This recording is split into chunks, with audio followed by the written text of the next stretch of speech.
Welcome everybody to the City Council regular meeting agenda for June 3rd, 2019. And I'd like to ask Councilman Burton Wilkie to lead us in the invocation. Pray with me, please. Heavenly Father, we thank you for this day. Lord, as your word says, rejoice always, pray continually, and give thanks in all things. For this is your will of Christ. So Heavenly Father, we pray today for our community. Lord, we rejoice over just so many things, Lord, over the beauty of the day you've given us, Lord, over our, again, just the community in which we live. And Lord, I thank you for all of our department heads within our city, Lord, for their employees and all they do. Lord, we thank you for Jeremy and Lord, just for what he's going to do here at the police department. Lord, ask continue to watch over him, as well as all of our officers, as well as all of our firefighters, or just each and every worker that works for the city. Lord, we just thank you that you've provided a community that is just a wonderful place to raise a family, Lord, to work, live, and play. And Lord, you just ask that you continue to give us wisdom and decisions and the things that we talk about, the things that we do for our city and forward. Lord, just again, your Bible is very clear, the word is very clear that we should ask for it, and you'll give forward when we ask with confidence. So we pray for wisdom. Lord, just help us and guide us. It's in your name. Amen. If you would remain standing for the pledge. I pledge allegiance to the flag of the United States of America and to the republic for which it stands, one nation, under God, indivisible, with liberty and justice for all. Thank you.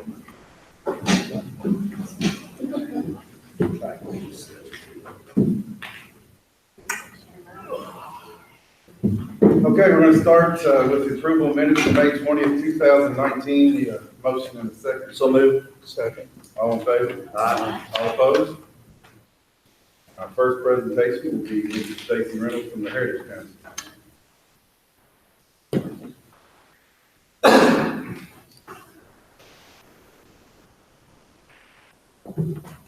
Good day, thanks for having me again. First thing I wanted to do was give you a quick report on the Barbecue Blues and Bikes Festival now that it's behind us. Once again, it was a great collaborative effort combined with the great weather to make for a very successful festival this year. We've gotten a lot of positive feedback from the vendors, local businesses, and attendants, attendees that said it was a really good festival, maybe one of the best. And I think that all the help and the great weather made it such. And I want to thank the city once again and all the city departments that helped make it a great festival. Thank you for all your effort. It was very much appreciated. One thing I wanted to do is I wanted to share with the council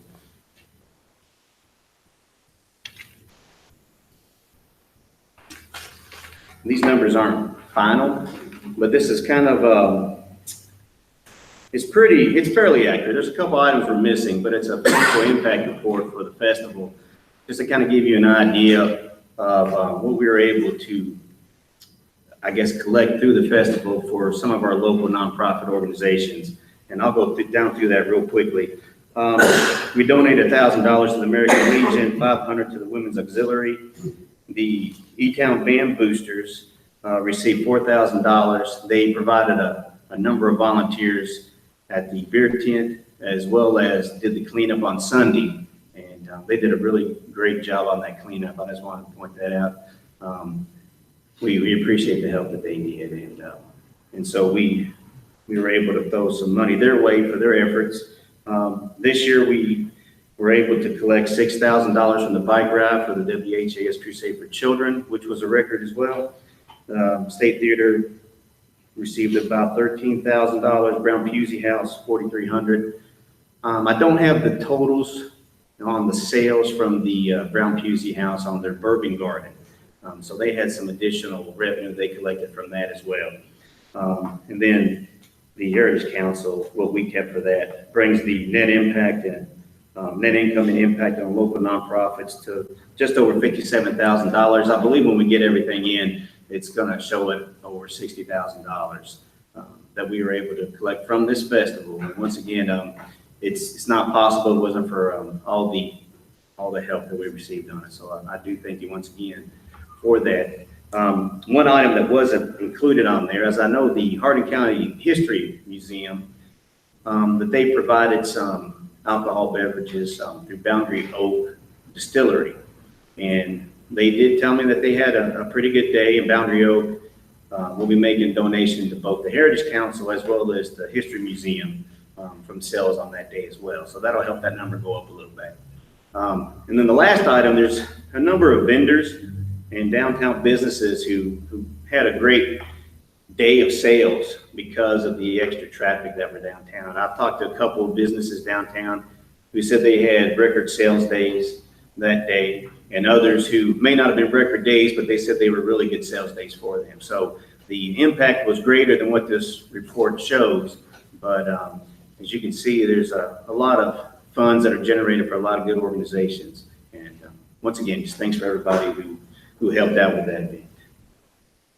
Any questions about those numbers? Yes.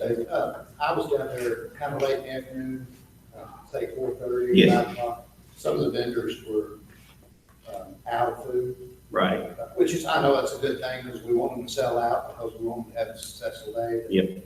I think there were still enough people there that if we could find some more spaces, I think the festival is large enough to handle, just from a casual observation. Mm-hmm. It seems like the festival is large enough to handle some more vendors if you guys can find places to put them. I know you turned away some vendors. We turned away probably as many as we had, to be honest with you, Mr. Sheriff. And Yes, there are more. We need more food. I know that's it's a double-edged sword, but I kind of agree with you. I think. Yeah. Well, if you're willing to help out with that information, in all those vendor spots next year. It's amazing how that'll change sometimes, right? No, I hear what you're saying, and we agree. We hope that maybe we can squeeze in a few more next year. We'll see what we can do. Any other comments? What's the barbecue contest? It went well. That's one area that I think we're going to make some changes on. We made a little bit of money on it from the sponsorships this year, but we see some potential to make it a more competitive event and hopefully attract not only more sponsors, but more participants in that event. So that's something we're going to look at also for next year. Anything else? The other item I wanted to do is just let you know that a couple of items that'll be going on downtown in the month of June. The 4th annual Kentucky Craft Beer Festival will once again be in downtown. This has been a well-attended event over the years, and it brings in a lot of people from outside our region. So it's another opportunity to showcase downtown and bring in some outside dollars, which always helps. The Kentucky Craft Beer Festival will be on June 15th from 3 to 8 p.m. It'll be in a new indoor venue this year. It'll be at 100 Haycraft Street, which is a newly renovated property down on the corner of Haycraft and Dixie. So looking forward to seeing that event space, what kind of impact that has on downtown. I'd like to keep seeing more events happening on that side of town and try to kind of expand our downtown footprint a little bit. And the last thing is we will be having our annual Superhero Saturday. This year, instead of being on second Saturday, it's going to be on third Saturday. We're going to do it on June the 15th also. It fell way too close to the Barbecue Blues Festival this year, and it was just hard to get it done in such a short turnaround. So we thought, hey, let's not let the second Saturday thing shoehorn us. Let's push it back a week and let's do it right. So we'll have that going on. It'll start at noon and it'll go until 5 p.m. And I know, Matt, you've got the Trail Town, right? It's on the same day, correct? That's right. So we'll have a lot of outside people in E-Town and in downtown, which is what we like to see. And I guess that's all I've got for this month. If there are any other questions or comments?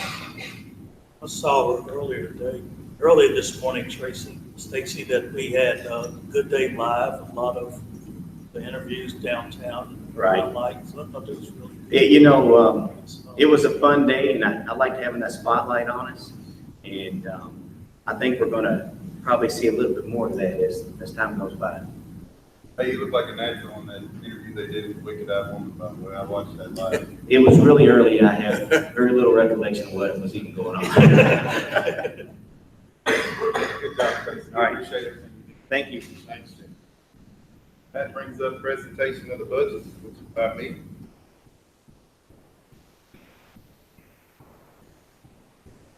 Yeah, I may refer to you on that. I'm gonna come up here. I know this is usually read at the other chamber room. It's not quite ready yet, but will be soon. So I know they have microphones there. It's probably best that I come up here so you all can hear me. I want to start off by thanking all of our department heads. They did an outstanding job. That's really where the budget process starts. They come together, form what they feel like they need in their departments, and they present it to us. And they did an excellent job of that this year. Obviously, we had to make several cuts, several $1 million worth of cuts. And we know that's tough, but you all do a great job, and we try to get you what we think you need to operate, and anything else that we can give you as well. But I feel like we had a pretty good, solid budget, and I want to thank Jessica Graham for making sure that our budget process went well, ordering and taking care of everything we needed as far as the 3 nights that we all met together with the council. I want to thank the city council for the great job that they did. We had some very spirited discussion, trying to take care of everyone, and I think we did a great job of doing that. And last but not least, and other people that I really gained a lot of respect for and did a great job putting this whole process together would be Cheryl Burr, who's our city treasurer, and Jeff Hawkins, who's our finance director. So they were outstanding. I couldn't thank you all enough for everything that you did, and I'm going to present it now if everybody wants to listen. And Mayor Berger said she always hated this part because it was a long read. Mine's only 5 pages, so bear with me. In accordance with the authority granted by city ordinance and state statutes, the mayor and city staff have prepared the recommended budget for fiscal year 2019-2020 and hereby submitted to the city council members for their review and adoption.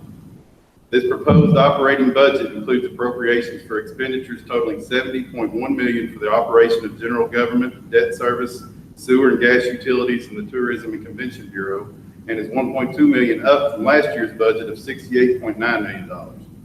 When appropriations for internally financed capital construction projects are added in, the total budget increases to $74.9 million. We're proposing using reserves from fund balances in order to accomplish the various projects included in the 2020 budget. In keeping with our continued commitment to address the city's stormwater drainage problems, this budget contains construction projects totaling $1.3 million and outside engineering fees of over $200,000. The largest stormwater project involves the dredging and rehab of Buffalo Lake. As always, we will continue to address several smaller projects with in-house resources. The city's planning and development department will continue to administer the CDBG funds received due to Elizabethtown's designation as an entitlement community. The city will continue its work towards improvements, including sidewalks and curbs in the Haycraft neighborhood area. These funds are designed for qualified public service agencies and community development needs to benefit persons of low and moderate incomes.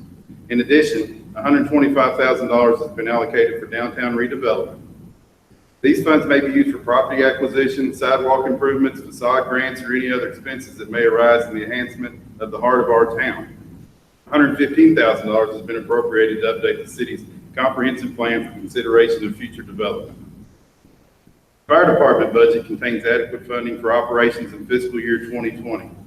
As in 2019, included in the department's budget is the addition of 3 new firefighter positions, with the addition of 3 more each planned in years 2020 and 2021. Also included are funds for the replacement of the aging fire station number 2. We plan to use internal financing from the city sewer fund to cover the estimated $2.5 million construction cost.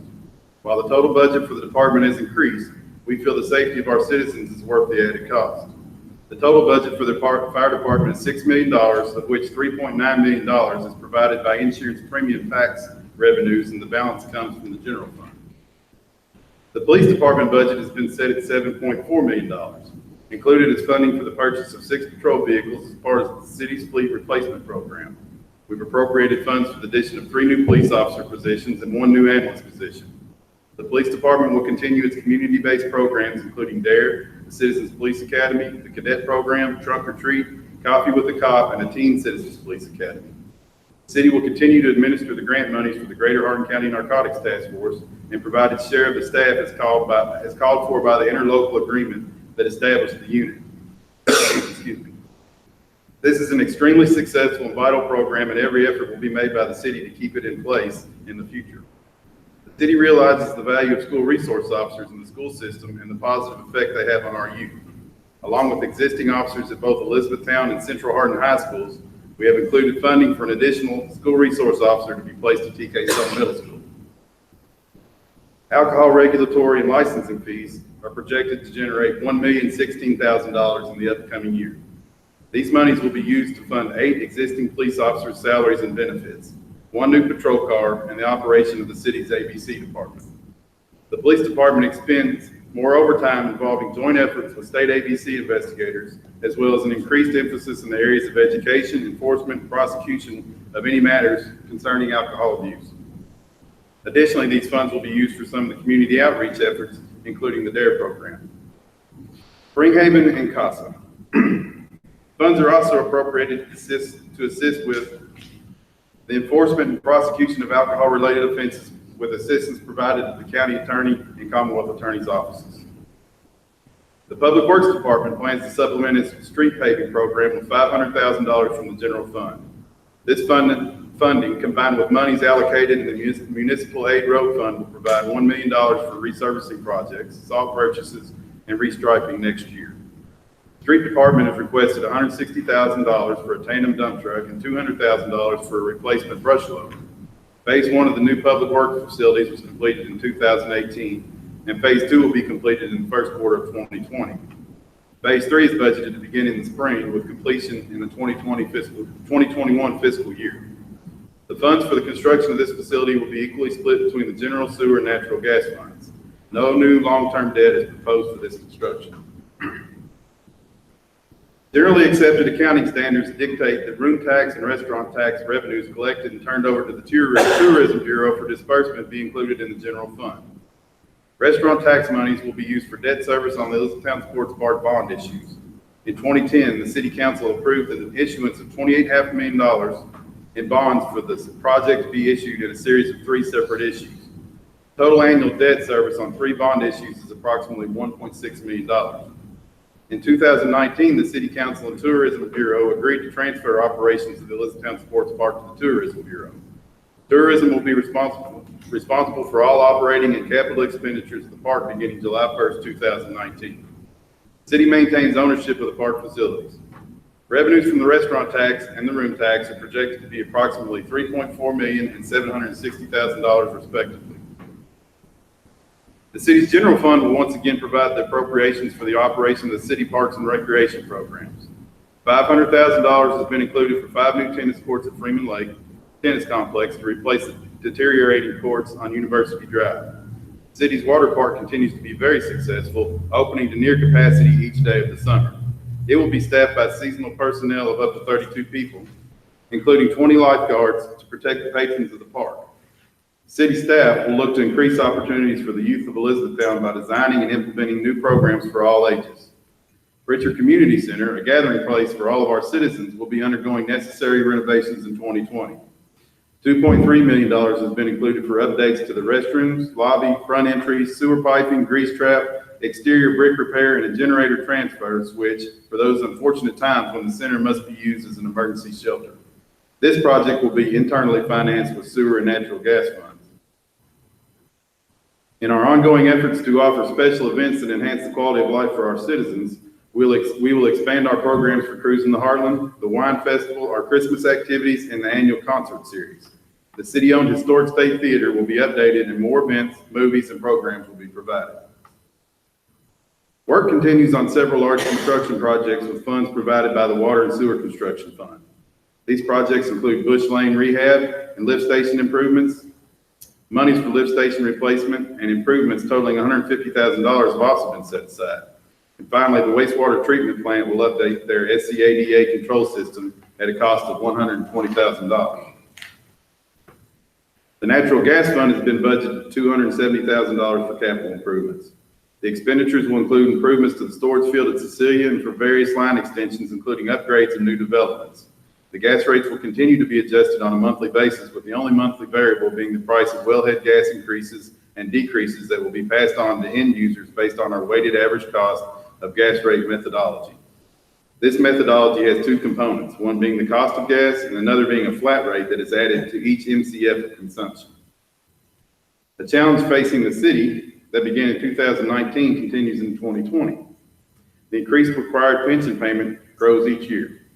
While the state required pension increase was allowed to be phased in rather than all at once, the city's increase totaled approximately $531,000. A 4% wage increase for full-time city employees has been requested. The mayor and council will only receive a 1.5% increase based upon the CPI as provided by ordinance. No change in the employee contribution for self or family medical insurance coverage was included in this year's budget. The mayor's contingency fund of $400,000 hopefully will be more than adequate to meet any unforeseen expenditures that arise. City Hall renovation should be completed in July 2019. The city is appreciative of the patience shown by both the public and staff during this time. And as always, we feel that this is another ambitious budget with major projects in almost every discipline of city services, from recreation to stormwater to sewer projects. No area will go untouched. With the addition of the new firefighter and police officer positions, we are hoping to show our citizens that public safety is one of our top priorities. The city is extremely fortunate in that it has a strong financial base, a strong local economy, which enables us to continue to provide all the amenities of a first-class community to all of our citizens and visitors. And Marty? And the sun never sets on cool. That's it. Trying to work it in. That's good. Well, Jeff, jump through it. Any questions?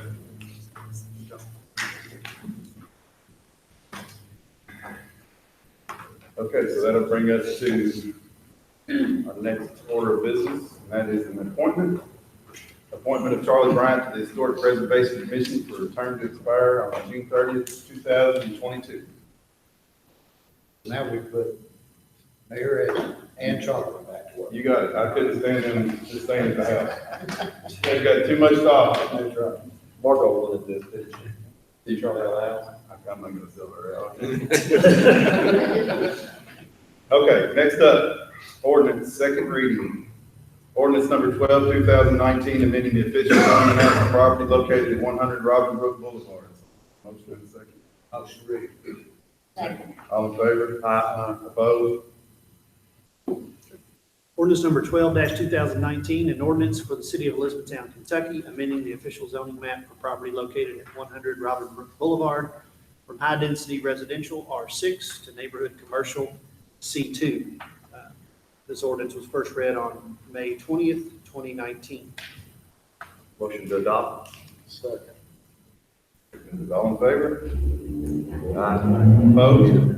We're roll call. My fault. Roll call vote starting with Councilman Bishop. Yes. Deneen. Yes. Fulkerson. Yes. Schiff. Yes. Walker. Yes. Willoughby. Yes. Which brings us to municipal orders. Municipal order number 31, 2019, accepting bid from Jack Doheny Companies for 2007 Vector 2100 hydrojet debris body replacement for public works. Motion. Second. All in favor? Opposed? Municipal order number 31-2019, municipal order of the city of Elizabethtown, Kentucky, accepting bid from Jack Doheny Companies for 2007 Vector 2100 hydrojet debris body replacement. At a regular meeting of the City Council of Elizabethtown, Kentucky, held on the date set out below, a motion to read and adopt the following municipal order was duly made, seconded, and approved. Whereas the city of Elizabethtown prepared bid documents and received public bids on May 30th, 2019 for replacement of debris body, including parts and labor, for 2007 Vector 2100 hydrojet. Now be it ordered that the city of Elizabethtown accepts the following bid for replacement of debris body, including parts and labor, for 2007 Vector 2100 hydrojet from Jack Doheny Companies in the amount of $60,858.73. Be it further ordered that the mayor of the city and/or his designate is hereby authorized and directed to take all steps necessary to perfect this order, including but not limited to signing all contracts and obtaining the necessary permits. Read, adopted, and approved this third day of June 2019. Any discussion? Don?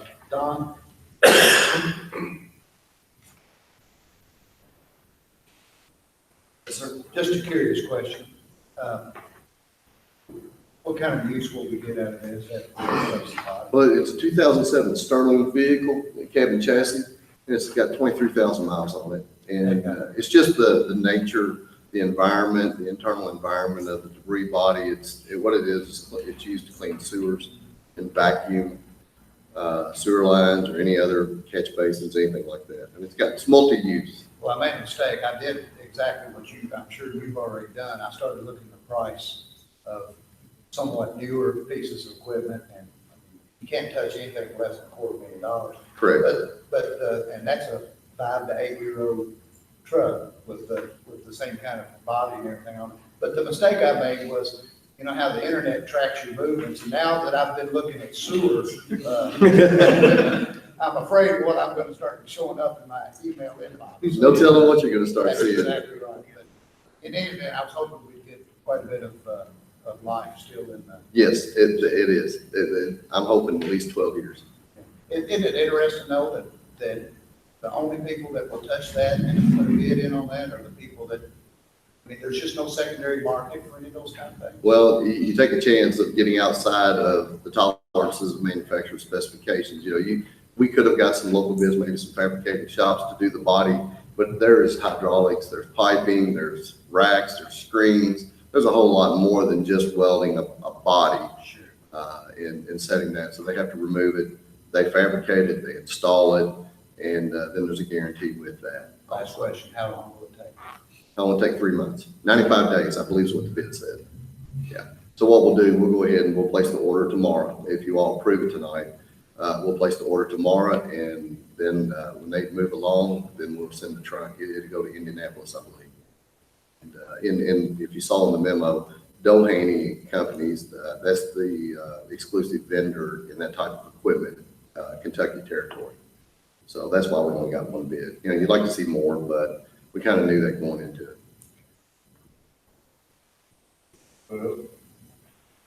Any motion and second to adopt? Motion to adopt. Second. All in favor? Aye. Opposed? Next is municipal order number 32, 2019, approving the submission of the Community Development Block Grant 2019-2020 action plan to the Federal Department of Housing and Urban Development. I need a motion and second. So moved. Second. All in favor? Aye. Opposed?